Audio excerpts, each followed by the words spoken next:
اگر ہم یہ قرآن کسی پہاڑ پر اتارتے تو ضرور تو اسے دیکھتا جھکا ہوا، پاش پاش ہوتا ہوا اللہ کے خوف سے۔ الحمدللہ نحمده ونستعینه ونستغفره ونؤمن به ونتوکل علیہ ونعوذ باللہ من شرور انفسنا ومن سیئات اعمالنا، من يهده الله فلا مضل له ومن يضلله فلا هادي له، وأشهد أن لا إله إلا الله وحده لا شريك له، وأشهد أن سيدنا وسندنا ونبينا ومولانا محمدا عبده ورسوله صلى الله تعالى عليه وعلى آله وأصحابه وبارك وسلم تسليما كثيرا كثيرا. أما بعد، فقال الله تعالى في الكلام المجيد والفرقان الحميد: اعوذ باللہ من الشیطان الرجیم، بسم اللہ الرحمن الرحیم. افحسبتم انما خلقناکم عبثا وانکم الینا لا ترجعون. فتعالى اللہ الملک الحق. وقال تعالى في مقام آخر: وما خلقت الجن والإنس إلا ليعبدون. وقال تعالى في مقام آخر: لقد كان لكم في رسول الله أسوة حسنة. وقال النبي صلى الله عليه وسلم: بعثت بالحنيفة السمحة. وقال النبي صلى الله عليه وسلم: بعثت بالبيضاء. وقال النبي صلى الله عليه وسلم: تركت فيكم أمرين لن تضلوا بما تمسكتم بهما، كتاب الله وسنة رسوله صلى الله عليه وسلم. آمنت بالله صدق الله مولانا العظيم، وصدق رسوله النبي الكريم، ونحن على ذلك لمن الشاهدين والشاكرين، والحمد لله رب العالمین. میرے محترم دوستوں، ساتھیوں اور بزرگوں،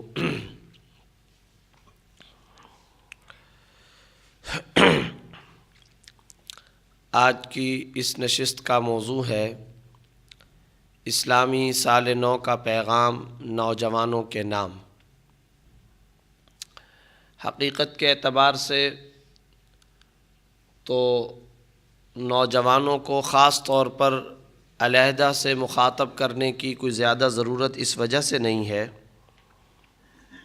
کہ در حقیقت یہ دنیا ہی بہت فانی ہے، اور بوڑھے ہوں یا جوان، یہ بہت ہی مختصر ترین وقت ہم سب کو ملا ہے.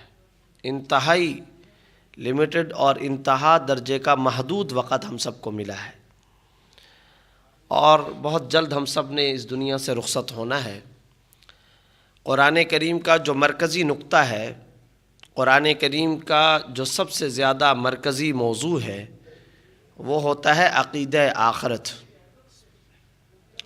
سب سے زیادہ بیسک قرآن کریم نے جس چیز پر سب سے زیادہ زور دیا ہے وہ عقیدہ آخرت پر زور دیا ہے. آخرت میں جواب دہی کے احساس کو اللہ تعالیٰ نے مرکزی طور پر قرآن کریم کے اندر اجاگر فرمایا ہے. دنیا کے بارے میں اللہ تعالیٰ نے قرآن کریم کے اندر متاع الغرور کبھی فرمایا، کبھی دھوکے کا سامان فرمایا، کبھی اسے لہو و لعب کھیل کود کی چیز فرمایا، کبھی اس کو دھوکے کا گھر فرمایا، اور بہت ہی اس کے بارے میں جو الفاظ اللہ تعالیٰ نے استعمال فرمائے، ایک ایک لفظ در حقیقت اس دنیا کے فنا پر، اس دنیا کے جلدی ختم ہو جانے پر اور انسان کی عمر کے مختصر ہونے پر تاکید کر کر کے پکار کر کے کہہ رہا ہے کہ تمہیں آخرت کی طرف متوجہ ہونا چاہیے۔ ایک روایت ہے، بعض حضرات علماء کرام نے اس کو اسرائیلی روایت شمار کیا ہے، لیکن سند کے اعتبار سے اگرچہ کچھ کمزور ہے، معنی کے اعتبار سے مضبوط ہے۔ حضرت نوح علیہ السلام کے پاس ایک خاتون آئی، اور جیسا کہ بہت ساری خواتین اپنے زمانے کے بزرگوں کے پاس جایا کرتے ہیں، اور مقصد ان کا یہ ہوتا ہے کہ ہمارا فلاں مسئلہ ہے حضرت آپ دعا کر دیجئے، کوئی تعویذ دے دیجئے، کوئی ہمارا فلاں مسئلہ ہے آپ اس کو حل کر لیجئے۔ تو اس طرح ایک خاتون حضرت نوح علیہ السلام کے پاس آئی، اور اس نے آ کر کے کہا، یا نبی اللہ، میرا ایک مسئلہ ہے اور اس کے لیے آپ کچھ دعا کیجئے۔ مسئلہ میرا یہ ہے کہ میری اولاد بچپن میں انتقال کر جایا کرتی ہے، بہت مختصر عمر ہوتی ہے اور اس میں وہ فوت ہو جایا کرتی ہے۔ تو نوح علیہ السلام نے فرمایا کہ کتنی عمر ہوتی ہے کہ عام طور پہ تمہارے بچوں کا انتقال ہو جایا کرتا ہے، کتنی عمر میں وہ بچے جو ہے وہ فوت ہو جایا کرتے ہیں؟ اس خاتون نے جواب دیا کہ بس یہی 400 سال 500 سال، بس یہ 500 سال 400 سال 700 سال 600 سال زندہ رہتے ہیں اور اس کے بعد وہ مر جایا کرتے ہیں۔ تو آپ کوئی تعویذ دیجئے، کوئی آپ دعا کر لیجئے اللہ تعالیٰ سے کہ میرے بچے جو ہیں وہ بچپن سے آگے نکل کر کے لڑکپن اور جوانی اور بڑھاپے کے اندر بھی آیا کریں، ان کو عمر دراز ملے، اس کے لیے آپ خاص طور پر دعا فرمائیے۔ تو اس پر حضرت نوح علیہ السلام نے ارشاد فرمایا، اور یہ بات بالکل درست اس عورت نے کہی تھی، اس لیے کہ اس زمانے کے اندر جو لوگوں کی عمریں تھیں وہ عمریں ہی اتنی ہوا کرتی تھی۔ آپ کو پتہ ہے کہ نوح علیہ السلام کی جو صرف اور صرف زمانہ تبلیغ کی جو مدت ہے، یعنی جتنے عرصہ میں انہوں نے دعوت اور تبلیغ اسلام اور تبلیغ دین کا کام فرمایا، اس کی جو لمٹ ہے اور اس کی جو عمر ہے، آپ لوگوں نے سب نے سن رکھا ہوگا، 950 سال تو حضرت نوح علیہ السلام نے تعلیم اور تبلیغ فرمائی ہے۔ یہ ہے تعلیم اور تبلیغ اسلام کی مدت۔ بہت سارے لوگ 950 سال کو حضرت نوح علیہ السلام کی عمر سمجھتے ہیں، یہ بات غلط ہے۔ حضرت نوح علیہ السلام کی عمر کے بارے میں 2 قول ہیں۔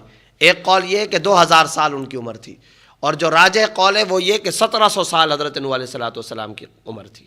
گویا کہ نبی اکرم سرور دو عالم صلی اللہ علیہ وسلم سے لے کر اب تک آپ کو اور ہم کو زندگی کتنی گزر چکی ہے؟ یہ زندگی اور یہ زمانہ کتنا گزرا ہے؟ 1400 سال کا۔ اب یہ 1432واں سال شروع ہو چکا ہے، اور اسی مناسبت سے ہم یہاں پر جمع ہیں کہ اسلامی سال نو کا آغاز ہو چکا ہے۔ تو 1450 سال کا تو عرصہ رسول اللہ صلی اللہ علیہ وسلم سے لے کر کے اب تک کا زمانہ گزر چکا ہے۔ نوح علیہ السلام کی جو عمر مبارک تھی وہ 1700 سال، اور دعوت کا جو زمانہ تھا وہ تھا 950 سال۔ اور ان کے پاس خاتون آ کر کے یہ بات کہہ رہی ہے کہ آپ اللہ تعالیٰ سے دعا کیجئے کہ میری اولاد کی عمر بس 400 سال 500 سال ہوتی ہے، اس کے بعد مر جایا کرتی ہے، آپ اس کے لیے دعا کیجئے۔ اس پر حضرت نوح علیہ السلام نے اس خاتون کو جواب دیا کہ اچھا تمہیں پتہ ہے کہ آخر زمانے میں ایک قوم آنے والی ہے، اس کی ٹوٹل عمر کتنی ہوگی؟ تو اس عورت نے کہا کہ نہیں پتہ۔ حضرت نوح علیہ السلام نے فرمایا کہ آخر زمانے کے اندر جس نبی کی امت آنے والی ہے اس کی ٹوٹل جو عمر ہوگی وہ 50 سال 60 سال 70 80 سال، بس اتنی عمر ہوگی۔ تو اس پر اس خاتون نے، عورتوں کی عادت ہوتی ہے کہ جب وہ کسی بات پر حیران ہوتی ہیں تو وہ انگلی منہ میں دے دیا کرتی ہیں، تو روایات میں لکھا ہے کہ اس عورت نے اپنی انگلی منہ کے اندر دیکھ کر بہت حیرت اور تعجب کے ساتھ حضرت نوح علیہ السلام سے کہا، اچھا تو یہ بتائیے وہ کوئی رہنے کے لیے کوئی مکان بھی وہ لوگ بنائیں گے، یا ایسے ہی کسی پہاڑ وہاڑ پر جا کر کے بس زندگی کو گزار لیں گے؟ کوئی رہنے کے لیے مکان بھی وہ لوگ بنائیں گے؟ تو نوح علیہ السلام نے فرمایا کہ اللہ کی بندی، اس قوم کے رہنے کے لیے جو بلڈنگیں ہوں گی وہ تو اتنی اونچی ہوں گی کہ آسمان سے باتیں کرتی ہوں گی، اور بڑے لمبے چوڑے ان کے گھر اور مکانات اور رہائش گاہیں ہوں گی۔ اس پر اس عورت نے کہا کہ وہ بڑی پاگل قوم ہوگی، خدا کی قسم اگر اتنی زندگی مجھے ملی ہوئی ہوتی تو میں ایک سجدے میں یہ پوری عمر گزار دیتی. اگر یہ عمر مجھے ملی ہوتی تو میں ایک سجدے میں گزار دیتی. تو در حقیقت ہماری عمروں اور ہماری زندگی کا اصل نقشہ تو یہی کچھ ہے. اس لیے میں نے یہ بات شروع میں کہہ دی کہ نوجوانوں کو مخاطب کرنے کی کوئی علیحدہ سے ضرورت نہیں ہے. کتنا عرصہ نوجوان زندہ رہ جائیں گے, میں کتنا عرصہ زندہ رہ جاؤں گا, آپ کتنا عرصہ زندہ رہ جائیں گے. بعض اوقات تو ایسا ہوتا ہے کہ آج کل تو امراض قوا جواب دے گئے, طاقتیں ختم ہو گئیں, غذائیں ایسی, بیماریاں ایسی آ گئی ہیں کہ اب بعض اوقات ایسا محسوس ہونے لگا ہے. ایک ماہر نفسیات نے بڑی اچھی بات کہی, انہوں نے کہا جو بوڑھے حضرات ہیں وہ زیادہ عرصہ زندہ رہتے ہیں, ویسے ہی ایکٹیو ہو کر کے گھروں میں رہتے ہیں. نوجوانوں کی زیادہ سے زیادہ وفات اور عمریں جو ہے وہ ختم ہو رہی ہیں, اور زیادہ سے زیادہ قبرستان نوجوانوں سے آباد ہو رہے ہیں. اس لیے ہماری عمر بڑی مختصر ہے. لیکن خاص طور پر نوجوانوں سے خطاب کرنے کی ضرورت اس لیے ہے کہ رواج یوں ہے, محسوس ایسے ہوتا ہے شاید ان کو کچھ فرصت عمر اور شاید ان کو کچھ وقت زیادہ مل جائے گا. اس لیے اس گفتگو کے خاص طور پر مخاطب وہ نوجوان ساتھی ہیں, لیکن تمام کے تمام ہم سب کے سب دین کے محتاج اور مخاطب ہیں. میں سب سے پہلے جو بات آپ حضرات کی خدمت میں عرض کرنا چاہتا ہوں وہ یہ ہے کہ ہمارے جو ماشاءاللہ بڑی عمر کے حضرات ہیں, ان کا تو معاملہ یہ ہے کہ کسی ایک راستے کے اوپر پکے ہو چکے ہوتے ہیں, اور اللہ تعالی ہم سب کو دین پر چلنے کی توفیق عطا فرمائے. ان کی سوچ, ان کے نظریات اور ان کی عبادات کے معمولات ایک طرح سے پکے ہو چکے ہوتے ہیں, ایک راستہ متعین ہو چکا ہوتا ہے, اس راستے پر وہ زندگی بھی گزار چکے ہوتے ہیں. نوجوانوں کا خاص طور پر معاملہ یہ ہے کہ اس وقت ہمارے نوجوان بھائیوں نے معاشرے کے اندر مختلف قسم کے دینوں کو, مختلف قسم کے اسلام اور مختلف قسم کے ایمان کو ہمارے معاشرے کے اندر رائج کر لیا گیا ہے. مختلف قسم کے دین ہیں جو ہمارے معاشرے میں چل رہے ہیں. ایک دین ہے حالات کا دین. وہ حالات کا دین کیا ہوتا ہے؟ حالات کا دین یہ ہے, آپ نے دیکھا ہوگا اسلام کی طرف, نماز کی طرف, فرائض کی طرف, واجبات کی طرف کوئی توجہ نہیں ہے, کسی قسم کی کوئی توجہ نہیں. فرائض چھوٹ رہے ہیں, واجبات چھوٹ رہے ہیں, دین داری پر کوئی توجہ نہیں. اس دوران میں کیا ہوتا ہے کہ ہمارے اس مسلمان بھائی کی والدہ کا انتقال ہو جاتا ہے, یا والد کا انتقال ہو گیا, یا نوجوان ہے اس کا ایک بیٹا ہے, بیٹے کا انتقال ہو گیا, اللہ نہ کرے خدا نہ خواستہ گھر میں کوئی بیماری آ گئی. اب آپ نے دیکھا ہوگا 40 سال عمر ہے, 50 سال عمر ہے, 30 سال عمر ہے, 35 سال عمر ہے, نمازوں کی طرف توجہ نہیں تھی. گھر میں مصیبت آئی, یا نوجوان کو پتہ چلا اللہ نہ کرے کہ مجھے فلاں موذی مرض لاحق ہو گیا ہے, پتہ چلا کہ نعوذ باللہ اللہ نہ کرے کینسر کا مرض لاحق ہو گیا ہے, ہیپاٹائٹس سی ہو گیا ہے, اللہ نہ کرے کوئی ایسا سخت اور موذی قسم کا مرض لاحق ہو گیا, اللہ تعالیٰ ہم سب کی حفاظت فرمائے. کوئی ایسا مرض لاحق ہو گیا, یا گھر کے اندر کسی کا انتقال ہو گیا. ابھی تک فرائض اور واجبات کی طرف کوئی توجہ نہیں تھی, اب یہ شخص آپ کو مسجد کے اندر 24 گھنٹے نظر آئے گا. اب نہیں نمازیں چھوٹیں گی, اب نمازوں کی پابندی چل رہی ہے, اب سارے فرائض اور واجبات کی پابندی چل رہی ہے, اب نماز کے بعد وقت بھی نکل رہا ہے, اب قرآن کی تلاوت بھی ہو رہی ہے, اب امام صاحب سے سلام دعا اور علیک سلیک اور مصافحہ بھی ہو رہا ہے. اب یہ بھی پوچھا جا رہا ہے کہ جی میں کیسے کر لوں, کیا کر لوں, ذرا آپ دعا فرما دیجئے. اب دعوت والوں کے ساتھ بھی بیٹھ رہے ہیں, علماء کی صحبت کے اندر بھی بیٹھنے کی کوشش کر رہے ہیں. اب تک نہیں اس طرف توجہ تھی, لیکن اب اس طرف توجہ آ گئی ہے. تو یہ کیا ہے؟ یہ ہے حالات کا دین. مال آ رہا ہے, دولت آ رہی ہے, فیکٹری کے اندر پیسہ آ رہا ہے, اور مال و دولت عیش و عشرت کا عروج ہے, کوئی دینداری کی طرف توجہ نہیں. جیسے ہی قرضے اوپر آنا شروع ہو گئے اور معاشی حالات کمزور ہونا شروع ہو گئے, بے روزگاری آ گئی, یا پیسے ختم ہو گئے, دولت ختم ہو گئی, اب دوڑتا ہوا آئے گا. امام صاحب السلام علیکم, کوئی وظیفہ بتا دو, کس طریقے سے کاروبار اچھا ہو جائے, کوئی تعویذ بتا دو, کوئی دعا بتا دو. اب وہ جو عامل صاحب ہے, عالم صاحب ہے, وہ کہے سورہ واقعہ کی تلاوت کرو, اب یہ سورہ واقعہ کی بھی تلاوت کر رہا ہے.